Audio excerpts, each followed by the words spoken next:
வருகிற 2024 நாடாளுமன்ற தேர்தலில் சிறுபான்மை மக்கள் நல கட்சி நாம் தமிழர் செந்தமிழ் சீமான் அவர்கள் தலைமையில் இயங்குகிற நாம் தமிழர் கட்சிக்கு ஆதரவு அளிப்பது என்று ஆதரவு தெரிவித்து தமிழகமெங்கும் இருக்கிற சிறுபான்மை கிறிஸ்தவர்களுடைய வாக்குகளை நாம் தமிழர் கட்சியுடைய மைக் சின்னத்திற்கு ஆதரவாக களப்பணியாடி கொண்டிருக்கிறோம் என்பதை நாங்கள் தெரிவித்துக் கொள்கிறோம். நாம் தமிழர் கட்சி என்பது இந்த தேசத்திலே இந்த நாட்களிலே சிறுபான்மை கிறிஸ்தவர்களுக்கு பாதுகாப்பாக இயங்கும் என்ற ஒரு அடிப்படையிலே அந்த கட்சியை நாங்கள் ஆதரவு தெரிவித்திருக்கிறோம். பல கட்சிகளுக்கு நாங்கள் ஆதரவு தெரிவித்து அவர்கள் ஒரு நாளும் கிறிஸ்தவர்களுக்கு பாதுகாப்பாக இல்லை, பாதுகாப்பாக இருப்போம் என்று சொல்லி தேர்தல் நேரத்திலே வாக்குகளை பெற்ற திராவிட கட்சிகள் எல்லாம் கிறிஸ்தவர்களை அது பெரும்பாலும் ஏமாற்றி இருக்கிறது. பல கட்சிகளை நம்பி வாக்களித்த கிறிஸ்தவர்கள் இன்று வரை அதனுடைய முழு பலனையும் அனுபவிக்காமல் இருப்பதினாலே ஒரு பாரபட்சமற்ற கிறிஸ்தவர்களுக்கு நம்பிக்கை அளிக்கிற விதத்தில் பேசுகிற செந்தமிழ் சீமான் அவருக்கு ஆதரவாக நாங்கள் இந்த களத்தில் நிற்கிறோம். இந்த தேர்தல் என்பது மிகவும் சவாலான தேர்தல். செந்தமிழ் சீமான் அவர்களுடைய நாம் தமிழர் கட்சி வேகமாக வளர்ந்து வருவதை தடுப்பதற்காக அரசு பல காரியங்களில் மத்திய மாநில அரசுகள் அவரை தடுக்க நினைத்தாலும் எதிர்வரும் நாட்களிலே இந்த தேசத்தின் நம்பிக்கை நட்சத்திரமாக இருக்கிற சீமான் அவர்களுடைய கட்சியையும் கையையும் பலப்படுத்தும் விதமாக சிறுபான்மை மக்கள் நல கட்சி அவரோடு துணை நிற்கும். எல்லா இடங்களிலும் அவருக்கு 5-6 இடங்களிலே வெற்றி வாகை சூடுகிற இந்த தேர்தல் மிகவும் கஷ்டமான காலகட்டத்திலே கூட அவரோடு நிற்கிற அநேக நாம் தமிழ் தம்பிகளுக்கும் சிறுபான்மை கிறிஸ்தவர்களுக்கு கூட நாங்கள் நன்றியை தெரிவிக்கிறோம்.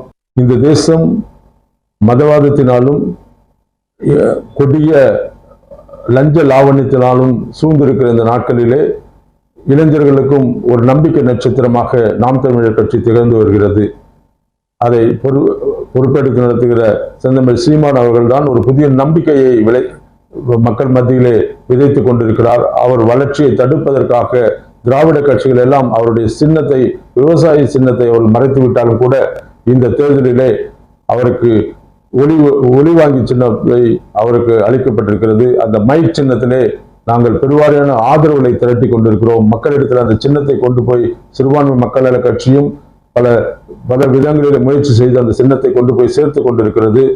இந்த தேர்தலிலே மக்கள் நம்பிக்கையோடு வாக்களிக்க வேண்டிய சின்னமாக அந்த மைக் சின்னம் இருக்கிறது. ஏனென்றால் ஒரு பக்கம் மதவாதம் இந்த தமிழ்நாட்டிலே மோசமான சூழ்நிலையை உருவாக்கி கொண்டிருக்கிறது. இன்னொரு பக்கம் இந்த ஊழல், லஞ்சம், கொடுமையான கடும் பழக்க வழக்கங்களினாலே இன்று மக்கள் பாதிக்கப்பட்டிருக்கிறார்கள். இந்த தேசத்திலே ஆட்சியாளர்கள் எல்லாம் மதுவிலக்கை கொண்டு வருவோம் என்று சொன்னார்கள். சிறு பிள்ளைகள் கூட இன்று கொடுமையான கஞ்சா போன்ற போதை பழக்கங்களுக்கு அடிமைப்பட்டிருக்கிறார்கள். இதெல்லாம் இந்த திராவிட ஆட்சிகள் செய்த அதை தடுக்க முடியாமல் இவர்கள் திண்டாடி கொண்டிருக்கிறார்கள். இவர்கள் எல்லாம் அவர்களிடத்தில் லஞ்ச லாவண்யம் பெற்றுவிட்டதாலே இப்படிப்பட்ட முதலாளிகளை இவர்களால் தடுக்க முடியவில்லை. இவர்கள் எல்லாம் தடுக்க வேண்டும் என்று சொன்னால் அதற்கு செந்தமிழ் சீமான் தலைமையிலான ஒரு நல்லாட்சி அமைய வேண்டும். அதற்கு முன்னோட்டமாக இந்த தேர்தலிலே நீங்கள் அனைவரும் வாக்களிக்க வேண்டிய சின்னமாய் மைக் சின்னத்தை நீங்கள் தேர்ந்தெடுப்பீர்கள் என்று சொன்னால் அவர் உருவாக்கிய 20 பெண் உறுப்பினர்களையும் 20 ஆண் உறுப்பினர்களையும் ஆணுக்கு பெண் சமம் என்ற நிலையிலே தமிழகெங்கும் எங்கும் படித்த நல்ல டாக்டர்கள், நல்ல விஞ்ஞானிகள், அறிவாளிகள், ப்ரொஃபசர் போன்ற பெரிய நல்ல ஆட்களை லஞ்ச லாவண்யமற்ற, ஊழலற்ற, எந்த ஒரு கொலை வழக்குகளோ எந்த ஒரு பொல்லாத வழக்குகள் இல்லாத நேர்மையானவர்களை அவர் தேர்தலில் நிற்க வைத்திருக்கிறார். நீங்கள் பாருங்கள், மற்றவர்கள் பேசுவதையும் சீமான் பேசுவதையும் கவனித்து பாருங்கள். பெரிய ஒரு வித்தியாசம் இருக்கும். மற்றவர்கள் எல்லாம் தாங்கள் எப்படி இன்னொருத்தவன் எப்படி திருடினான், இவர்கள் எப்படி அதை மறைத்தார்கள், இப்படித்தான் பேசிக் கொண்டிருக்கிற நாட்களிலே இந்த தேசத்தை குறித்தும் மக்களை குறித்தும் இந்த தேசம் எப்படி மாற வேண்டும், மக்கள் எப்படி வாழ வேண்டும் என்பதை குறித்து பேசுகிற ஒரே தலைவராக செந்தமிழ் சீமான் மட்டும்தான் இருக்கிறார். இன்று இந்த தேசத்துடைய நிலை மாற்ற வேண்டும். எதிர்காலத்திலே லஞ்ச லாவண்யம் இல்லாத ஒரு ஆட்சி அமைய வேண்டும். இந்த தேசத்துல பொருளாதாரங்கள், இந்த தேசத்தில் இருக்கிற எல்லா வறுமை நிலை மாற வேண்டும். இங்க இருக்கிற இயற்கை வளங்கள் எல்லாம் பாதுகாக்கப்பட வேண்டும் என்று சொன்னால் ஒரு நல்ல தலைவர்களை நாம் தேர்ந்தெடுக்க வேண்டும். அப்படிப்பட்ட நல்ல தலைவர்களாக இன்று நம் கண் முன்னே இருப்பது அநேக காமராஜுக்கு பின்னால் இந்த தேசத்திலே ஒரு நேர்மையான, தூய்மையான, மக்களை நேசிக்கிற ஒரு அரசு வர வேண்டும் என்று சொன்னால் அது செந்தமிழ் சீமான் தலைமையில் இருக்கிற நாம் தமிழர் கட்சியினாலே முடியும் என்பது அனைவருக்கும் தெரிந்ததாலே இந்த திராவிட கட்சிகள் எல்லாம் அவரை மிகவும் அவர் பணத்தினாலே லஞ்ச லாவண்யம் கொடுத்து கையூட்டு கொடுத்து எப்படியும் இந்த தேர்தலை வென்று விடலாம் என்று நினைக்கிறார்கள். ஆனால் கிறிஸ்தவர்கள் நேர்மையை விரும்புகிறவர்கள், அன்பையும் சமாதானத்தை நேசிக்கிறவர்கள், உண்மையை விரும்புகிறவர்கள், அவர்கள் எல்லாம் ஒரு முடிவு எடுத்து விட்டோம். இந்த முறை எப்படியும் இந்த ஊழல் மிகுந்த ஆட்சி பாருங்க, நிறைய காரியங்களை நீங்க சொல்லலாம். இவர்கள் வாங்கின பணங்கள் பாருங்க, தேர்தல் பாண்டிலே 6000 கோடி அவர்கள் பிஜேபி அரசு லஞ்சமாய் பெற்றிருக்கிறது தேர்தல் பாண்டில். அதுல 2000 கோடி காங்கிரஸ் பெற்றிருக்கிறது. அதுல தமிழ்நாட்டில் இருக்கிற திமுக அரசு பாத்தீங்கன்னா 600 கோடி பெற்றிருக்கிறது. அதிமுக அரசு 6 கோடி லஞ்சம் பெற்றிருக்கிறது. அந்த திமுக அரசு பெற்ற 600 கோடி யாரிடத்தில் பெற்றார்கள் என்று சொன்னால், அங்கு லாட்டரி விற்கிற மார்ட்டின் என்பவரிடத்திலிருந்து வாங்கியிருக்கிறாங்க. அந்த மார்ட்டின் யார்? இந்த ஆன்லைன் சூதிலே பல லட்சம் மக்களுடைய குடும்பங்களை கொள்ளையடித்தவர்கள். இப்படிப்பட்டவர்கள் கொடுமையானவர்களிடத்துல காசு வாங்கி கட்சியை நடத்துகிற இவர்கள் எல்லாம் எப்படி நல்ல ஒழுக்கத்தையும் நல்ல நேர்மையான அரசியலும் கொண்டு வர முடியும்? அரசியலிலே தூய்மை, வாழ்க்கையிலே நேர்மையாக இவர்கள் கற்றுத்தர மாட்டார்கள்.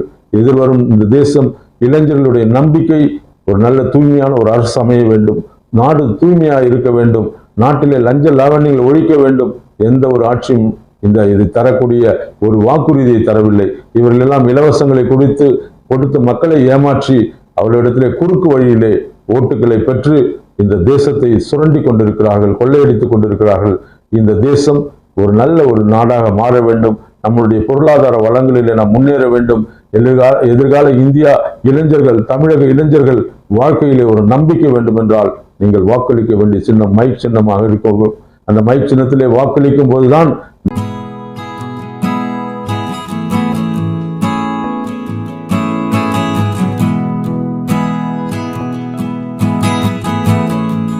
தமிழன் தொலைக்காட்சி நேயர்கள் அனைவருக்கும் அன்பு வணக்கங்கள். நான் இளமுருகுமுத்து, அம்பேத்கர் மக்கள் இயக்க மாநில தலைவர். வருகின்ற நாடாளுமன்ற தேர்தலில் அம்பேத்கர் மக்கள் இயக்கம் இந்தியா கூட்டணியை ஆதரிக்கின்றது. அதற்கு பல்வேறு காரணங்கள் இருக்கின்றன. நம்முடைய இந்தியா உலகிலேயே மிகப்பெரிய ஜனநாயக நாடு. இந்தியாவிற்கென்று தனிச்சிறப்புகள் உண்டு. பன்முகத்தன்மை கொண்ட நாடு. பல்வேறு மொழிகள், பல்வேறு மதங்கள், பல்வேறு நாகரிகங்களை கொண்ட இந்த நாட்டில் பன்முகத்தன்மை பாதுகாக்கப்பட வேண்டும். பன்முகத்தன்மையை பாதுகாக்கக்கூடிய கட்சிகளுக்கு தான் ஆதரவு என்பதில் நாங்கள் உறுதியாக இருக்கின்றோம். இந்தியா ஜாதி வேறுபாடுகளை களைந்து, மத வேறுபாடுகளை கடந்து அண்ணல் அம்பேத்கர் நமக்கு வடிவமைத்த சட்ட சாசனத்தின் அடிநாதமாக இருக்கக்கூடிய சுதந்திரம், சமத்துவம், சகோதரத்துவம் ஆகிய மூன்றையும் யார் காப்பாற்றுகிறார்களோ, யார் காப்பாற்றுவதாக உறுதிமொழி கொடுக்கிறார்களோ அவர்களுக்குத்தான் நாம் ஆதரவு கொடுக்க வேண்டும் என்பதில் முனைப்பாக இருக்கின்றோம். இப்பொழுது இருக்கின்ற பாரதிய ஜனதா அரசு ஒரு மதவாத அரசு. மதத்தை முன்னிறுத்தி, இந்து மதத்தை முன்னிறுத்தி, மற்றைய சிறுபான்மை மதங்களை மதிக்காமல் ஒரு ஆட்சி அமைந்து கொண்டிருக்கின்றது. மணிப்பூரில் நடந்த கலவரங்களை நாம் மறந்திருக்க மாட்டோம். குஜராத்தில் நடந்த கலவரங்களையும் நான் இன்னும் மறந்திருக்கவில்லை. அதுபோன்று மதத்தை முன்னிறுத்தி ஆட்சி நடத்துவதில், கட்சி நடத்துவதில் எங்களுக்கு எப்பொழுதும் உடன்பாடு இருந்ததில்லை. அதற்காக இந்தியா கூட்டணியை ஆதரிக்கின்றோம். மற்றும் பாரதிய ஜனதாவின் ஒரே குறிக்கோள் ஒரே நாடு, ஒரே மதம், ஒரே மொழி, ஒரே உணவு, ஒரே நாகரிகம் என்பதை நோக்கி சென்று கொண்டிருக்கின்றது. அது இந்தியாவிற்கு ஒவ்வாததாகும், இந்தியாவிற்கு உதவாததாகும். ஏன் இப்படி கூறுகின்றேன் என்றால், இந்தியா பன்முகத்தன்மை கொண்ட நாடு. பல்வேறு மொழிகள், பல்வேறு பாஷைகள், பல்வேறு கலாச்சாரங்கள், பல்வேறு உணவு பழக்கங்கள், பல்வேறு உடை பழக்கங்கள் கொண்ட இந்த நாட்டில் எல்லாவற்றிற்கும் பொருத்தமாக ஒன்றை மட்டும் எவ்வாறு கொண்டு வர முடியும்? நம்முடைய மொழி தமிழ் மொழி. நம்முடைய உலகத்திலே மூத்த மொழியாக இருந்து கொண்டிருக்கின்ற நேரத்தில் இந்தியாவில் இந்தியை திணிப்பதற்கும் நீட் போன்ற ஒவ்வாத அந்த தேர்வுகளை கொண்டு வருவதிலும் பாரதிய ஜனதா அரசு முயற்சி செய்து கொண்டிருக்கின்றது. அதை முறியடிப்பதற்காகவே நாங்கள் இந்தியா கூட்டணியை ஆதரிக்கின்றோம். இந்தியா கூட்டணி இதை முறியடிக்கும். பல்வேறு மொழிகளையும், பல்வேறு மதங்களையும், பல்வேறு நாகரிகங்களை மதிக்கும். அவர்களுடைய நாகரிகங்களும் மொழிகளும் பாதுகாக்கப்படுவதில் முனைப்பு காட்டும் என்று அம்பேத்கர் மக்கள் இயக்கம் உறுதியாக நம்புகிறது.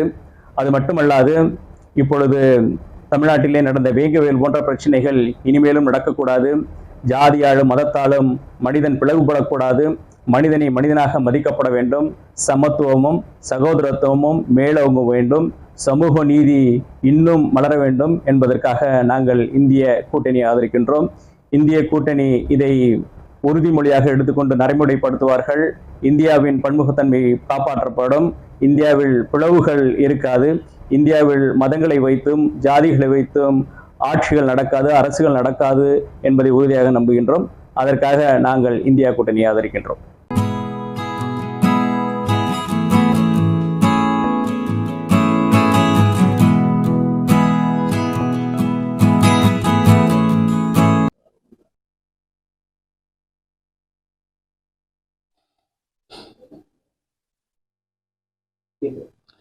தமிழன் தொலைக்காட்சி நேயர்களுக்கு அன்பு வணக்கம். நடக்க இருக்கின்ற 2024 பாராளுமன்ற தேர்தல் களத்தில் முந்தப்போவது யார் என்ற கேள்விக்கு பதிலாக இங்கு தகவல் அறியும் சட்டத்துறை மாநில தலைவர் என்ற சார்பில் நான் என்னுடைய கருத்துக்களை உங்களிடையே பகிர்ந்து கொள்ள கடமைப்பட்டுள்ளேன். தற்போது கூட்டணி கட்சிகள் திமுக, காங்கிரஸ், விசிக, கம்யூனிஸ்ட் ஒரு கூட்டணியும் 13 கட்சிகள். அதே போல எதிரணியில் இன்றைக்கு அதிமுக அவர்களுடைய கூட்டணி, மூன்றாவது அணியாக பாரதிய ஜனதா மற்றும் அவர்களுடைய கூட்டணி கட்சிகள் பார்வேந்தர், ஏசி சண்முகம் போன்றவர்கள், தேவநாதன் யாதவ் போன்றவர்களோடு கூட்டணி கட்சிகளில் களம் காண்கின்றார்கள். அதாவது 2024 தேர்தல் இன்றைக்கு ஒரு வித்தியாச களத்தை கண்டுள்ளது. மும்முனை போட்டியாக வந்துள்ளது. ஆகவே இந்த மும்முனை போட்டியில் வெல்வது யார் என்று மக்களுக்கு இன்றைக்கு சோசியல் மீடியா மூலமாக எங்களுடைய கருத்துக்களை பகிர்ந்து கொள்ள கடமைப்பட்டுள்ளேன். குறிப்பாக இன்றைக்கு முதலில் பெரிய கூட்டணி கட்சி திமுக, காங்கிரஸ், கம்யூனிஸ்ட், விசிக போன்ற பெரிய கட்சிகள், இங்கு 13 கட்சிகள் கொண்ட மகா கூட்டணி ஒன்று அமைத்த தேர்தல் களம் காணுகிறது. ஆகவே திமுகவினுடைய வாக்கு சதவிகிதமும், காங்கிரஸ் கட்சியினுடைய வாக்கு சதவிகிதமும், விசிக கட்சியினுடைய வாக்கு சதவிகிதமும், கம்யூனிஸ்ட் கட்சியினுடைய வாக்கு சதவிகிதமும் இன்றைக்கு தமிழ்நாட்டில் மற்ற 13 கட்சிகளினுடைய வாக்கு சதவிகிதங்கள் கூடும்போது கிட்டத்தட்ட 40 விழுக்காடிலிருந்து 50 விழுக்காடுகளை எட்டுகின்ற வகையிலே இருக்கின்றது. ஆகவே விஞ்ஞான பூர்வமாக, புள்ளி விவரங்கள் பூர்வமாக ஏற்கனவே பாராளுமன்ற தேர்தலிலும் சட்டமன்ற தேர்தலிலும் பெற்ற வாக்குகளினுடைய அடிப்படையிலும் பார்த்தோமேயானால் இன்றைக்கு வெற்றி திமுக, காங்கிரஸ், விசிக, கம்யூனிஸ்ட் கூட்டணி ஏனைய 13 கட்சி கூட்டணிக்கு ஆதரவான நிலைதான் இருக்கின்றது. எதிரணியில் உள்ள இன்றைக்கு அதிமுக கட்சி தமிழ்நாட்டில் மிகப்பெரிய கட்சியாக இருந்தாலும் 2 கோடி பேர் வாக்காளர்களை அவர்கள் வைத்திருப்பதாக கூறுவதை நாம் உண்மை என்று எடுத்துக்கொண்டாலும் அவர்களுடைய வாக்கு சதவிகிதத்தை பார்த்தோமேயானால் 25 விழுக்காடிலிருந்து 29 விழுக்காடு வரை எட்டும் நிலைதான் இருக்கின்றது. அப்படி இருக்கும்போது அவர்கள் தனியாக இன்றைக்கு களம் காண்கின்றார்கள். அவர்களுடைய கூட்டணியில் பாஜக அங்கம் வகிக்கவில்லை. ஆகவே அவர்கள் அதிமுக 2ஆம் இடத்திற்கு தள்ளப்பட்டு 2வது பெரிய கட்சியாக வருவதற்கு வாய்ப்பு இருக்கின்றது. அதே நேரத்தில் நடக்க இருக்கின்ற 39-40 பாண்டிச்சேரி உள்பட 40 தொகுதிகளிலும் இன்றைக்கு அதிமுகவினுடைய வாக்கு வங்கி 2ஆம் நிலைக்கு தள்ளப்பட்டு அவர்கள் ஒரு வேட்பாளரை கூட வெற்றி பெற செய்ய முடியாத நிலைக்குத்தான் இருக்கின்றது என்பதை ஆணித்தரமாக சொல்லிக் கொள்ள கடமைப்பட்டுள்ளேன். அடுத்தது 3ஆம் பாஜக கட்சியினுடைய தலைமையில் கூட்டணி அமைத்து இன்றைக்கு களம் காணுகின்ற பாஜக கட்சி கிட்டத்தட்ட தன்னுடைய 4% ஓட்டு சதவீதத்திலிருந்து, அதாவது 10%, அதாவது அவர்கள் கூறுவது இன்றைக்கு நரேந்திர மோடி 4 முறை வந்துள்ளார், அது மட்டும் இல்லாமல் 21 இடத்திலும் அவர்களே தனித்து இன்றைக்கு களம் காணுகின்றார்கள். அந்த நிலை இருந்தாலும் அவர்களுடைய வாக்கு சதவிகிதம் 4லிருந்து 10க்கு உயர்ந்தாலும் கூட அவர்கள் ஒரு பாராளுமன்ற தொகுதியிலே கிட்டத்தட்ட 1 லட்சத்திலிருந்து 1.5 லட்சம் 2 லட்சம் எட்டுவதே பெருசு, அதைத்தான் பெறுவார்கள். குறிப்பாக எடுத்துக்கொண்டால் இன்றைக்கு நமது அவசர புயல் ஆட்டுக்குட்டி அண்ணாமலை களம் காண்கின்ற கோயம்புத்தூர் தொகுதியாக இருந்தாலும், தமிழிசை களம் காணுகின்ற சவுந்தரராஜன் அவர்கள் தென் சென்னை பாராளுமன்றமாக இருந்தாலும், மற்றும் பொன் ராதாகிருஷ்ணன் அவர்கள் கன்னியாகுமரியில் அவர்கள் களம் காணுகின்ற பாராளுமன்ற தொகுதியிலும் சரி, அடுத்து திருநெல்வேலியில் நயினார் நாகேந்திரன் அவர்கள் களம் காணுகின்ற பாராளுமன்ற தொகுதியாக இருந்தாலும் சரி, அவர்கள் 2 அல்லது 3ஆம் இடத்திற்கோ தள்ளப்படுவார்கள் என்று இந்த 4 தொகுதியை தவிர ஏனைய மீதி தொகுதிகளில் இன்றைக்கு பாஜக கூட்டணி 4ஆம் இடத்திற்கோ 5ஆம் இடத்திற்கோ செல்லுகின்ற நிலைமைதான் ஏற்படும்.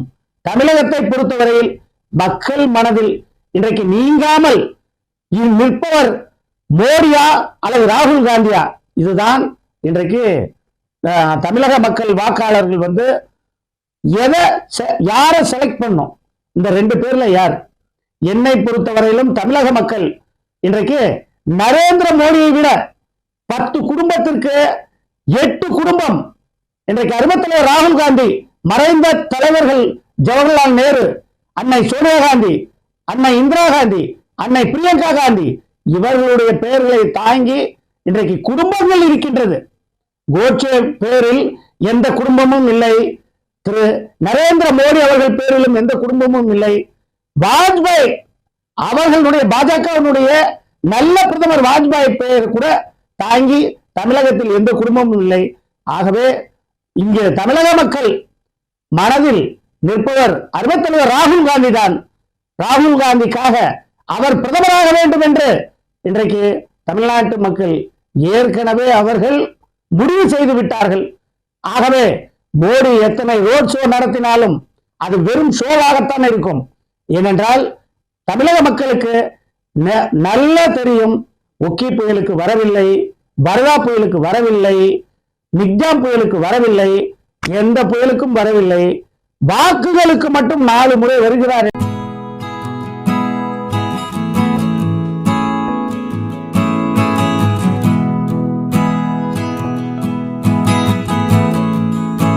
தமிழன் தொலைக்காட்சி நேயர்கள் அனைவருக்கும் வணக்கம். நான் கார்த்திகேயன், மத்திய சென்னை மேற்கு மாவட்டத்தின் பாஜகவின் பட்டியலணி மாவட்ட தலைவர். வெற்றி வேட்பாளர் அண்ணன் வினோஜ் பி செல்வம் அவர்கள் மத்திய சென்னையில் இருக்க எந்த ஒரு தெருவுக்கும் எந்த ஒரு ஏரியாக்குள்ள போகும்போதும் மக்களின் வரவேற்பு மிக அமோகமா இருக்கு. பார்க்கும்போது மக்கள் திருவிழா மாதிரி கொண்டாடுறாங்க. அவரை பார்க்கும்போது அவரை அவர் வீட்டு பிள்ளையா நினைச்சு அவர் கட்டி தழுவுறாங்க, மாலை போடுறாங்க, எல்லாமே பண்றாங்க. இதை நாங்க எந்த ஒரு தேர்தல் காலத்துக்கு நாங்க இந்த மாதிரி ஒரு செயலை எந்த இடத்துலயுமே பார்த்ததே இல்லை. மக்கள் அவ்வளோ ஒரு விருப்பப்பட்டு அவர் மேல பாசமா அவரோட கோரிக்கையை சொல்றாங்க. இந்த இடத்துல எங்களுக்கு இந்த பிரச்சனை இருக்கு, பட்டியலின மக்களுக்கு எங்களுக்கு இதெல்லாம் நடக்கணும்ன்றாங்க. எங்க பிள்ளைங்க நல்லா படிக்கணும், ஸ்போர்ட்ஸுக்கு எங்களுக்கு முக்கியத்துவம் வேணும், எங்க பிள்ளைங்க ஸ்போர்ட்ஸ்ல நிறைய பேர் ஆர்வமா இருக்காங்க, அது கிரவுண்டு கட்டி கொடுங்கன்னு பல கோரிக்கையை அண்ணன் வினோஜ் பி செல்வத்திடம் மக்கள் முன் வைக்கிறாங்க. கட்டாயமா இன்னைக்கு இருக்கிற நிலவரத்துல நாங்க இந்த தேர்தல் காலத்தில் பார்க்கும்போது வினோஜ் பி செல்வம் அண்ணன் அவர்களுக்கு உண்டான ஆதரவு, பாஜகவுக்கு உண்டான ஆதரவு, அண்ணாமலை அண்ணன் அவர்களுக்கு உண்டான ஆதரவு, மோடிஜி அவர்களுக்கு உண்டான ஆதரவு இந்த தமிழ்நாட்டில் இந்தியாவில் மிக அமோகமா இருக்கு. இதை பார்க்கும்போது 100க்கு 100% பாஜகவுக்கு மக்களின் சக்தி கட்டாயம் உள்ளது. இதை பார்த்து சில மற்ற அணியை சார்ந்தவர்களோ இல்ல மற்ற கட்சியை சார்ந்தவர்களுக்கோ தேர்தல் காலத்தை பார்த்து ஒரு பயம் இருக்கலாம். ஆனால் மக்கள் கண்டிப்பாக பாஜகவின் பக்கம். ஏனென்று கேட்டீங்கன்னா, இன்னைக்கு வினோஜ் பி செல்வம் அண்ணன் ஒரு படித்தவர், பண்பானவர். அவரோட சின்ன வயசுல இருந்து, இளமை பருவத்திலிருந்து கட்சிக்காகவும் அவரோட தொகுதி மக்களுக்காகவும் நிறைய வேலைகளை முன்னெடுத்திருக்காரு. குறிப்பா சொல்லணும்னா, இந்த மழை வெள்ளம், கடைசியா வந்த மழை வெள்ளத்துல இந்த தமிழ்நாட்டு மக்களுக்கும் முடிஞ்ச அளவுக்கு அவரால் முடிஞ்சதையும் மற்ற மாநிலங்களுக்கும் அனுப்பிச்சு வச்சாரு தேவையான உதவி பொருட்களை. அவருடைய மாவட்டமான மத்திய சென்னை மேற்கு மாவட்டத்தில் அவரு முழுக்க இறங்கி அவ்வளவு பணியை செஞ்சார். ஒவ்வொரு குடிசை மாற்று வாரியம் இதுல இருக்கிற தொகுதி பகுதி எல்லாத்துக்கும் போயிட்டு அவரால் முடிஞ்ச உதவிகள் எல்லாத்தையும் களத்துல இறங்கி பண்ணார். சும்மா எதுவுமே பண்ணல. இன்னைக்கு மக்கள்கிட்ட அதனாலதான் வினோத் பி செல்வம்ன்ற ஒரு பேரு, பாஜகன்ற ஒரு பெரிய கட்சியின் ஆளுமை எல்லாமே மக்கள்கிட்ட மூல முடுக்கல எல்லா இடத்துலயுமே போயிருக்குன்றதுக்கு எந்த ஒரு நீங்க சாத்தியமா எங்கேயும் தேட தேவையில்ல. இது கண் கூட நாங்க வாக்கு சேகரிக்க போகும்போது பாக்குறோம். மக்கள் அவ்வளவு அமோக வரவேற்பு. அவங்க வீட்டு பிள்ளை மாதிரி அவரை நினைக்கிறாங்க. இதுக்கு மேல என்ன வேணும்? எங்களுக்கு எல்லாமே கண் கூட தெரியுது. மக்கள்கிட்ட மிகப்பெரிய மாற்றம் இருக்கு. இந்த தமிழ்நாட்டில் மிகப்பெரிய மாற்றம் வரப்போகுது. மத்திய சென்னையில ஒரு அழகான மாற்றம் வரப்போகுது பாஜக கட்சி மூலியமா. இதுக்கு எந்த ஒரு மாற்று கருத்துமே கிடையாது. இது நிதர்சனமா தெரிகிறது. நன்றி, வணக்கம். சொல்லணும்னா நம்ம உலக நாயகன் மோடிஜியோட அரசு நிறைய விஷயங்களை தமிழ்நாட்டு மக்களுக்காக முன்னெடுத்து வச்சிருக்காரு. அதுல சொல்லணும்னா அனைவருக்கும் வீடு திட்டம் 14,95,000 பேர் பயனடைஞ்சிருக்காங்க இன்னைக்கு வரைக்கும் பிரதமரின் அனைவருக்கும் வீடு திட்டத்துல. அதே மாதிரி தூய்மை இந்தியா திட்டத்துல 57,12,000 கழிவறைகள் இலவசமா கட்டி கொடுத்திருக்கிறாங்க. 37,06,000 இல்லங்களுக்கு இலவச எரிவாயு இணைப்பு தரப்பட்டுள்ளது. இதெல்லாம் நான் சொல்றது எல்லாமே தமிழ்நாட்டில் மட்டும்தான், வேற எங்கேயும் இல்ல. தமிழ்நாட்டு மக்கள்ல அதே மாதிரி பட்டியலின மக்களுக்காக இவர் எடுத்த ஒரு மிகப்பெரிய திட்டங்கள் ஏராளம். அதுல பாத்தீங்கன்னா அவங்களோட கல்வி உதவித்தொகைன்னு சொல்லி போன நிதி ஆண்டுல 22-23ல 5,660 கோடி ஒதுக்கீடு செஞ்சிருக்காரு. யாருக்கு? தமிழ்நாடு மக்களுக்கு மட்டும். ஆனா இது முழுமையா நம்ம மக்களுக்கு நிறைய பேருக்கு தெரிய வர விடாம சில சக்திகள் செய்யறாங்க. ஆனா அதெல்லாம் தாண்டி மக்கள் பயனடைஞ்சதுனால இன்னைக்கு மோடி அரசாங்கத்து மேல மிகப்பெரிய நம்பிக்கை மக்களுக்கு இருக்கு. தமிழ்நாட்டில் அண்ணாமலைஜியோட அவரோட முன்னெடுத்திருக்கிற கட்சி பணி மேல மக்களுக்கு மிகப்பெரிய நம்பிக்கை இருக்கு. அதை தலைமை தாங்கி நீங்க மத்திய சென்னையில வினோத் பி செல்வம் அவர்கள் செய்யற ஒரு மிகப்பெரிய சேவை மக்கள் கிட்ட ஏராளமா பரவி இருக்கு. அதை நாங்க கண் கூட பாக்குறோம். ஒவ்வொரு இடத்துல இந்த வாக்கு சேகரிக்க போற ஒவ்வொரு கேமரால மக்கள் அமோகமா இந்த நடைபாதை வியாபாரிகளுக்கு அவங்களுக்கு பேங்க் மூலியமா லோன் கொடுக்கறது, 2,43,000 சாலை வியாபாரிகள் அவ்வளவு பேரும் 300 கோடி கடன் கொடுக்கப்பட்டிருக்கு இது வரைக்கும். நான் சொன்ன அந்த நடைபாதை வியாபாரிகளுக்கு தமிழகத்தில் 11 புதிய கல்லூரிகள், 12 குளிர் நகரங்கள் இருக்கு. இவ்வளவு திட்டங்களை பாஜக அரசு அருமையா பண்ணியிருக்காங்க. உங்களின் வாக்கு பாஜகவிற்கு நன்றி.